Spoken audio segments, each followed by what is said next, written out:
Greetings, ladies and gentlemen, and welcome to this latest edition of Tales from Outer Space, where I take stories from across the internet and read them for your entertainment.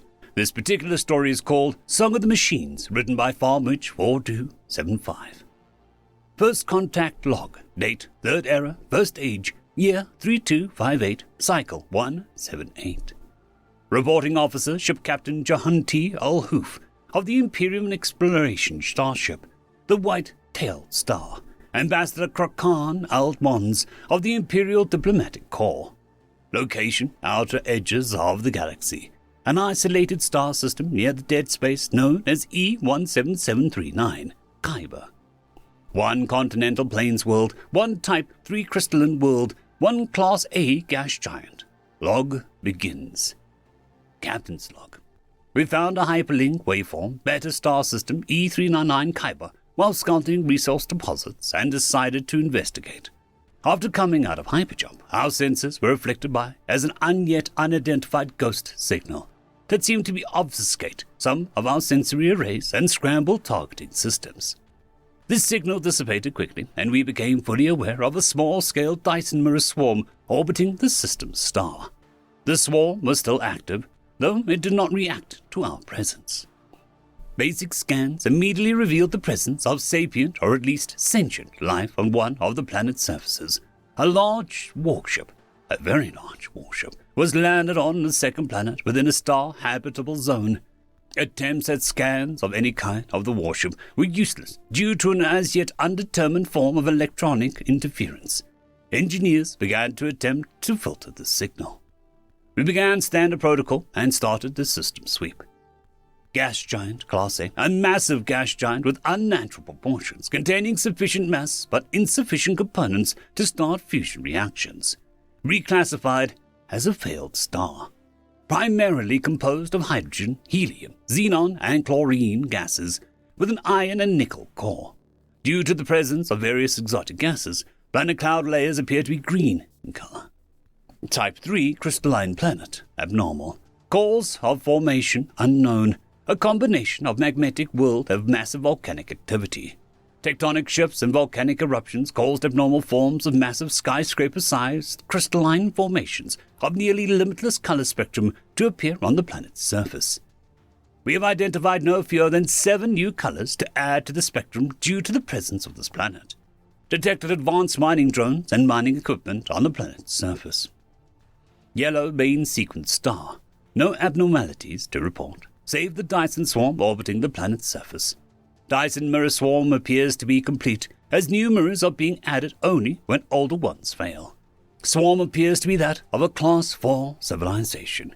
It is basic, but harvesting gigajoules worth of energy and exporting that energy to the continental planet. Tech appears to be generations ahead of the Imperium, but still only Class 4. So it seems the creators are still only just beginning their ascension. Continental planet appears to be a standard S3 habitable world consisting of rolling hills and flat plains. Nitrogen/oxygen atmosphere with traces of carbon gases and pollutants. Primary factor of notability is a starship of alien make, 5 kilometers in length, 1 kilometer at its widest point, and carries more weaponry than an entire Imperium Type 2 standard battle fleet. Visual examination detects massive machines' presence. Conclusion.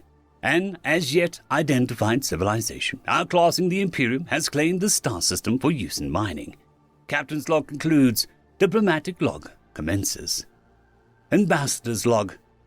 I cannot explain the star system. We used a telescope to observe the planet in front of us. A telescope? One of the oldest means of observation, and we actually had to take the thing out of storage and dust it off just to see what was going on.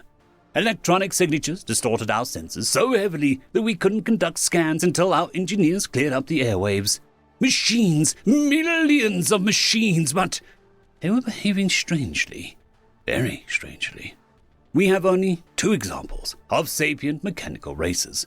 The rogue servitors of the fallen Dothraki Empire known as the Hallowed, and the broken remnants of the exiled fleets as references. But even they were nothing compared to this. These machines were behaving so organically. Under normal circumstances, machines would communicate by radio, waveform, or wiring. Numerous observations made us rethink several theories from radio to even a potential psionic communication. They were displaying behaviors of organic life forms, tribalistic or at least communal behavior patterns, like slightly more evolved animals. We identified not one, not 7, or even 20 different machines, but thousands of different configurations, and each one could be differentiated from the other through subtle or minuscule details. Some machines, code-named Tonks, were large, vehicle-sized bipedal walkers with large heads that hung lazily between 2 massive legs. These Tonks came in 4 distinct color patterns and qualities: yellow, red, black, blue, each with a serial number and ID card painted on it. We spotted them moving around in herds, if it can be called that. They could trundle about on the surface, weaving through the trees or avoiding forests, despite their capacity to completely destroy these forests through their sheer size. These machines would occasionally stop at specific intervals to talk to each other. They would exaggerate movements, stomp their feet, or sway their bodies in a strange manner. This behavior was observed enough times to be considered more than just a coincidence. It was a deliberate action. They seemed to have no real purpose, but basic observations noted that each one was very, very heavily armed, with mounted rocket pods and Gauss cannons.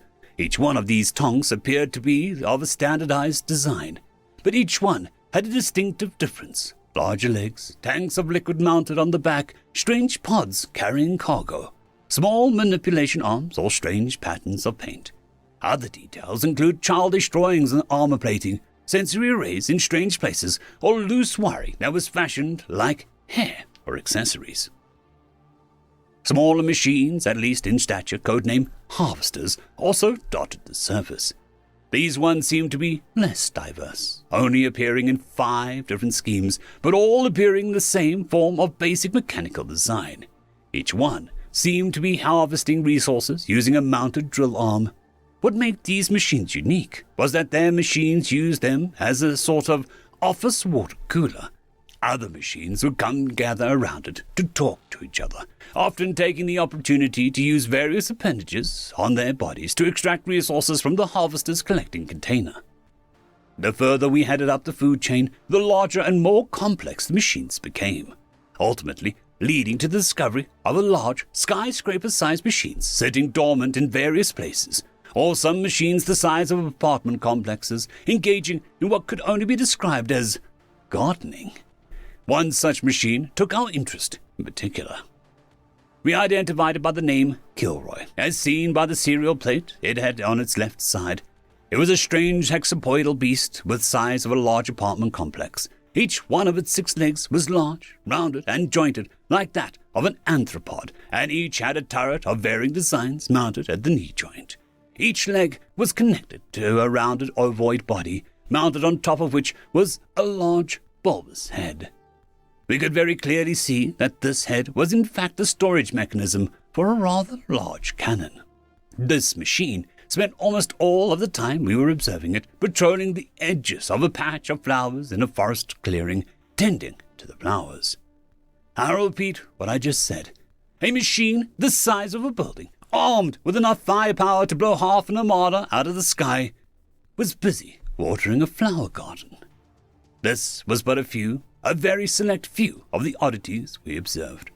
During our observations, another machine that appeared to be a tracked variant of the harvesters, only much larger, engaged in a fight with another harvester over a large boulder. The 2 launched rockets at each other and exchanged blows with their massive mechanical feet, only to be stopped mid-fight by a larger machine. We can only summarize this event as 2 siblings fighting over their favorite toy, then getting scolded by mommy for fighting. Other machines had wheeled propulsion, while others, usually the much larger and heavier variants, had tracks. We observed a large number of flying craft as well, some with simple jet engines or rocket propulsion, while others had rotary blades or propellers. Each one seemed to have its own personality, for lack of a better word, and each seemed to function independently from its fellows. We could, however, see the machines were engaged in some kind of massive-scale terraforming and ecological recovery operation. We spotted another machine observing from the top of the starship that was landed on the planet. Unusually, It was the only one of its kind on the planet's surface. It was small, bipedal, bulky. It was significantly more personalized than any other machine, and carried what we believed to be portable welding or metalworking device of some kind. Our observations, however, were cut short by the arrival of a band of Ushikani pirates, specifically the Redmakers faction. Captain's log, entry 2. Ambassador was engaged in observations when we detected a clear signal from the extrasolar source. Pirates. Signal of 17 individual warships of frigate, corvette, cruiser, and 1 battle cruiser class, all registered to illegal organizations designated Redmakers. Engaged full shields and began evasive maneuvers. Pirate fleets jumped into system and cut off exit point, then proceeded to attempt to disable ship. Return fire succeeded in disabling 1 corvette-class ship, but evasive maneuvers failed. Lost-ish effort redirected all power to shields and engines. Battlecruiser, presumed pirate flagship, suddenly explodes. No warning given. Pirate leader is killed in detonation. Ship reactor explodes, causing 2 ships to likewise detonate. Fearing retaliation, I order a full retreat to habitable planet and deployment of emergency beacon. On attempting to retreat, we discover the reason behind the sudden ship losses. Habitable planet is firing defensive strikes against pirate fleet. Precision strikes that could not be possible by even the best targeting system in the galaxy. Within 2 minutes, pirate fleet is gutted. Remaining ship attempts retreat is vaporized by what we can summarize as a railgun slug. Own ship begins emergency procedures. Stray shell has hit port side engine pod. We are losing power. I fall back and begin emergency landing procedures on planet's surface as close as possible to the large warship as observed previously. Thought process behind this is that the large warship has heavy cannons for ship-to-ship combat, likely won't be able to depress the cannons low enough to hit us. So we are safe in the giant's shadow. Atmospheric entry presents no problem. Port side engine fails. 1 landing. Captain's log 2 ends. Ambassador log entry 2, planet 4. With the emergency situation now resolved, we now had a different emergency on our hands: how to deal with the local populace. Within minutes of us getting portside engine fire under control, we had been swarmed by hundreds of machines, each of a different make or class. For the first time, I could get a closer look at the machines around us. More and more strange details. Some machines had trinkets of strange origin hanging from them, fuzzy toys or items made to look like strange animals, tied to various parts or components like antennae or strapped to loose wiring. Some machines had flowers or were covered in various foliage items. Some machines had even painted their exteriors to look like trees. This was abnormal. Almost immediately we started to hear noise. Strange noise. Sequential beeping, stomping of mechanical feet, random roars, and a rhythm. It took us a few minutes to figure out what we were in fact listening to: music. The machines were singing. It was beautiful. We had never heard anything like it. A perfect symphony of artificial noise made by stringed or wind instruments not unlike those we had back home, mixed in with strange mechanical noises of machine languages. The sound of strange instruments coming from machine synthesizer, mixed with the occasional bass drum, like noise of a stomping mechanical foot. Clicking sounds and electronic vibrating sounding perfectly in tune to the soft, wistful music of wind instruments like flutes. It was hauntingly beautiful. Then it suddenly stopped. I figured out why. One of my ensigns, Erisette, had escaped the confines of the ship and was now standing outside holding her Trinity flute. The machines simply looked at her. She smiled up at them. Then she began to play. It was an old tune called "To Be at Peace," made by an old war veteran from centuries past. It was a song that started out slow and mournful, the music reminding us of past failures and brothers gone. Then it went up in tempo and filled those listening to it with a sense of pride and accomplishment, of duty and honor. Then the tempo changed again, creating a feeling of happiness and elation. Finally, the song ended with a slow, soft hum, denoting the concept of peace and serenity. The machines joined her recital, adding their own music to the mix, following perfectly with the song. Electronic sounds and mixed thumping perfectly in tune, creating one of the most incredible sounds that I've ever heard, or would ever hear. I looked over at the captain. He was bent over in his chair, sobbing like a child, with a smile on his face. It took a little over 4 minutes for the song to end. The entire crew stood from their seats and applauded. A few minutes later, we had first contact. The strange, seemingly unique bipedal machine we had spotted earlier had appeared and approached the ensign. "Oh, well, hello there." "Hello, you can speak our language already," she responded weakly, clearly out of her element. "Not exactly difficult when you have quantum processing power and near-infinite hacking abilities. Thanks for a copy of your ship archive, by the way. I'll give you one of mine later. But first, I do believe you need some assistance." He gestured to our damaged thruster pod.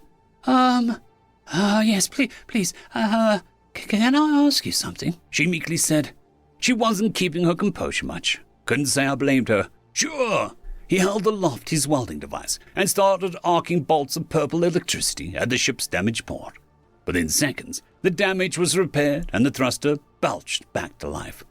"Well, what are the machines? What is this place? What or who are you?" He let out a noise that sounded like a laugh. "I'm a human. The name is Vulpus. This is a place known as 7-0. In this place, machines are taught how to emulate organic emotions and behaviors by using music, sound, or direct communication. To put it simply, this is where AI is taught how to listen to its soul." Captain's log, entry 3. For the record, I was not crying. With repairs completed and first contact protocols established, sentient life form designated human permitted hangar access to his flagship. For record's sake, flagship is 5 kilometers long and can single-handedly take on an entire Imperium fleet, excluding support from its machines and orbital cannon units. Multi-phasic ion cannon batteries, quantum distortion cannon arrays, and abnormal and as yet undetermined alloy armor plating known as vexillite that would appear impervious to any form of energy-based weaponry. This species is also significantly more advanced than earlier projections denoted, as with access to their historical archives as part of a cultural exchange, the species designated human is an exogalactic in nature, coming from a Type 8 spiral galaxy known as the Milky Way. Further conversations with the human state that, and I quote, "My ship, she's barely a battlecruiser by my standards. Federation or Imperium ships can go upwards of 17 kilometers. Sometimes we get lazy and just strap a beam cannon and rocket engines to a planet and use that." We are apparently the 7th sentient life forms that have encountered humanity. According to the reports from their historical archives, they won a war of extermination with a devouring hive mind race, and pacified a rogue machine corps, to name a few of the most notable encounters. Apparently, these machines on this planet are descendants of that rogue machine corps. The human named Vulpus explains that the planetary body he is using is to conduct terraforming experiments and assisting in the teaching of new AI units. This star system was to be designated a nursery of sorts to develop artificial intelligence linguistics and learning algorithms. At this point, there is too much information to process in one report. Vulpus was asked if he would come back to the capital with us to conduct proper introductions. He agreed. After leaving planet surface, 2 ships warped into system. Well, I say ships when I do in fact mean attack planet and flying city that dwarfed Vulpus's warship. End of log for the moment. Conclusion, I need my heart pearls. End of story.